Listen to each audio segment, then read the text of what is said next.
Calaroga Shark Media.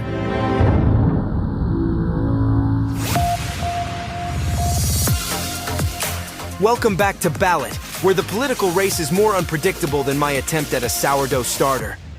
This week, Super Tuesday went down smoother than a baby's bottom on a slip and slide, and folks, it was a wild ride. Picture this. Candidates sprinting towards the finish line like it's Black Friday, and the presidency is the last discounted big screen TV. And just when you thought politics couldn't get more thrilling, we've got enough plot twists to make a telenovela writer blush. Buckle up, because we're diving into the Super Tuesday circus, where the elephants, donkeys, and yes, even the clowns came out to play. Taylor Swift, with her galaxy of fans stretching far and wide, took to Instagram on Super Tuesday to rally her troops, not for a concert, but for democracy. The Eras Tour headliner, currently riding the wave as the planet's top ticket tour, amassing over $1 billion in sales, didn't play favorites with the candidates.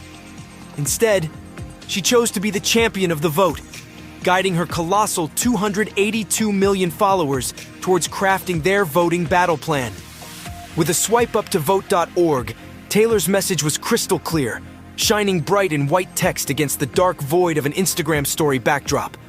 "I wanted to remind you guys to vote the people who most represent you into power," she penned, steering clear of endorsements, but full throttle on empowerment. Stephen Colbert joked, in a recent poll, almost 50% of respondents said they believe it is likely Democrats will replace Biden with another candidate before the election. No, they won't. It's Trump versus Biden. Stop making up election fanfic. But the president is not out there fighting alone. Oh no. He is backed by Joe Biden's superfans, many of them older, and most of them women. That's right. Taylor's got the Swifties, Beyonce's got the Bayhive, but Joe's got the early bird special. Now there's one thing that could still drive voter turnout, and that's that Taylor Swift told her 282 million Instagram followers to vote in Super Tuesday's primaries, but refrained from endorsing any specific candidates or political party. We haven't seen a celebrity take a stance this boldly neutral since Rob Lowe went to an NFL game with a hat that said NFL. Seth Meyers said, "Today was Super Tuesday, where 16 states and 1 territory got together and held an intervention for Nikki Haley." As we record on Wednesday morning, Nikki Haley, once the shining star of South Carolina politics and the Republican Party's beacon of hope, is reportedly hanging up her presidential campaign boots. Word on the street is that she's planning a grand exit this Wednesday in Charleston, right in the heart of South Carolina, following her not-so-Super Tuesday show.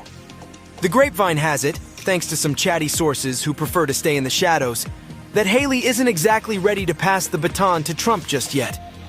Instead, she's going to play hard to get, telling Trump he's got to wine and dine. Figuratively, of course. It's a bit of a political, it's not me, it's you situation. She's hinting she might, just might, root for Trump when November rolls around. But for now, she's keeping her options open and her poker face on.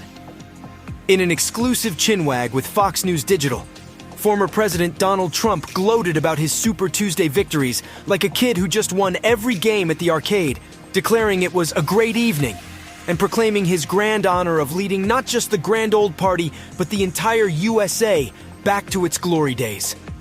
By the witching hour of 9:45 p.m. ET, Trump had already pocketed wins in an impressive lineup of states. Think of it as his political bingo, racking up Virginia, North Carolina, Tennessee, and a handful more, proving he's still the heavyweight champ of the GOP ring. On the other side of the election night excitement, Nikki Haley bagged Vermont, marking her second victory lap of the 2024 cycle. Talk about a plot twist. But Trump's camp was as cool as a cucumber, unfazed and confident, declaring Trump the undisputed king of Super Tuesday. They even went as far as saying, President Trump dominated Super Tuesday in convincing fashion in ways that have never been done, because in Trump's world, every day is a day for breaking records. Or at least, that's the narrative. While the Fox News decision desk was still biting their nails over race calls in Utah and waiting for Alaska to close shop, Trump's victory train had already made pit stops in Iowa, New Hampshire, and a host of other states, spreading his Make America Great Again gospel. But wait, there's more. At his Super Tuesday victory party at Mar-a-Lago, Trump couldn't resist taking a jab at President Biden, calling him the worst president in the history of our country, Because why pass up an opportunity for a good roast? He painted a grim picture of the nation under Biden's watch, lamenting over the crisis at the southern border, and probably wondering why everyone can't just get along under his rule. In a surprising twist of presidential compassion, Trump professed his dedication to unify this country and unify this party, because nothing says unity like a Trump rally. With a straight face, he promised, "We have a great Republican Party with tremendous talent, and we want to have unity, and we're going to have unity, and going to happen very quickly. Because if there's one thing Trump knows, it's how to bring people together. Just ask Twitter." The Washington Post came right out and said it, writing, "Many Americans wish this were not the choice ahead.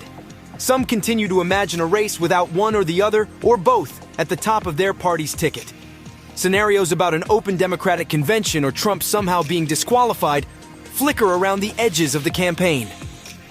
On Tuesday, as an example, the office of Michelle Obama declared that she will not be a candidate for president this year, putting to rest a far-right notion that has rumbled for months.